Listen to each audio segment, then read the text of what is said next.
Hello বন্ধুরা, তোমরা কেমন আছো? আশা করি ভালো আছো।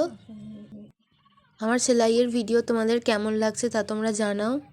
আমার রান্নার ভিডিওতে যেরকম উৎসাহ দিয়েছো, ভালোবাসা দিয়েছো, সেভাবে সেলাই ভিডিওটাকেও তোমরা একটা লাইক করে আমাকে উৎসাহ দাও, ভালোবাসা দাও। আগের ভিডিওতে আমি শেয়ার করেছি যে কিভাবে ব্লাউজের মাপ নিয়ে ব্লাউজ কাটিং করতে হয়। তো এবার ফুল ব্লাউজটাই আমি সেলাই করে দেখাবো। ভিডিওটা আমি এক হাতে ধরেই করছি, কিছু অসুবিধে থাকলে একটু মানিয়ে নেবে। ছিটটাকে এইভাবে তেরচা করে কেটে যদি সেলাই করা হয় তাহলে ব্লাউজের কোনো ছোট বড় টান পড়বে না। আমি এইরকম একটা পিস পিস করে কেটে নিয়ে আলাদা করে কাপড়ের সঙ্গে যুক্ত করেছি।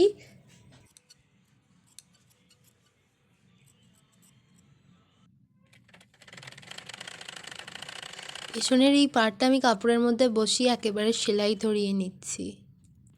পিছনে আলাদা করে কোনো পট্টি লাগাবো না বলে সোজা পাটেতে অস্ত্রটা বসিয়ে কম সময়ে সেলাই ধরিয়ে এইভাবে করছি। সময় অনেক কম লাগবে এবং দেখতেও বড় সুন্দর লাগবে। তোমরা পটি লাগিয়েও করতে পারো, কিন্তু পটি লাগালে সময়টা একটু বেশিই যায়। এইভাবে দাগ মেরে নিয়ে 1/2 ইঞ্চি সেলাই করবে, তার থেকে বেশি নয়।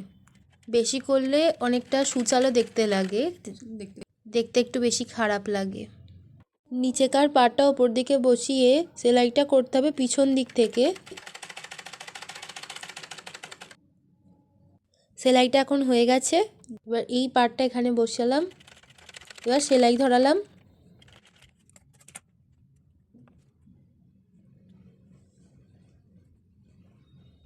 তাহলে এখন ওপরকার পার্টটা রেডি হয়ে গেছে। এবার আমি নিচেকার বেল্টটা এই ওপরের পার্টটার সঙ্গে জুড়বো। তো আমার বেল্টটা এখন সেলাই হয়ে গেছে। তো আমার মনে হলো একটা নতুন স্টাইলের ফিতে করা দরকার। তো আমি এটা এখন করছি চায়নারো স্টাইল ফিতে। তো এক হাতে যে আমার কত অসুবিধা হচ্ছে তোমরা বুঝতেই পারছো। তারপর আবার একটা চৌকো করে কাপড় কেটে নিয়েছি। কাপড়টা খুব শর্ট বলে আমি কুচিটা দিতে পারিনি, একটু ইচ্ছা করেছিল যে বড় করে কুচিটা দেব। অল্প করে কুচি দিয়ে 4 চৌকো করে এইভাবে মাঝখানটা গোল করে কেটে নিলাম। তারপর ভিতরে এইভাবে ফিতেটাকে ঢুকিয়ে দুদিক দিয়ে সেলাই মেরে নিলাম।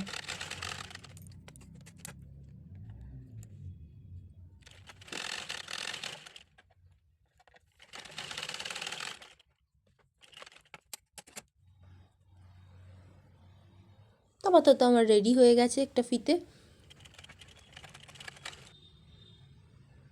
সো নাও চায়নারো স্টাইল ফিতে এখন রেডি। এবার খালি ব্লাউজের সঙ্গে জুড়বো।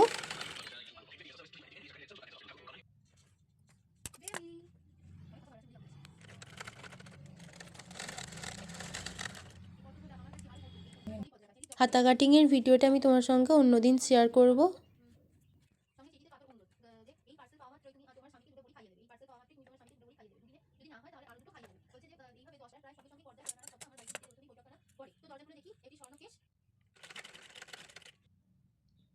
তো আমার ব্লাউজটা এখন রেডি হয়ে গেছে। যেহেতু আমি এক হাতে ভিডিও করছি খুব অসুবিধা হচ্ছে, আমি যে কীভাবে ভিডিও করি সেটাও তোমাদেরকে একদিন শেয়ার করে দেখাবো। এই ভিডিও যদি ভালো লেগে থাকে তাহলে তোমরা আমাকে আরও উৎসাহ দাও। তো যে দিদিভাই আমাকে ব্লাউজটা করতে দিয়েছে, ব্লাউজটা পরে খুবই খুশি, তার একদম ফিটিংস হয়েছে ব্লাউজটা। তো আজকের মতো এতটুকুই।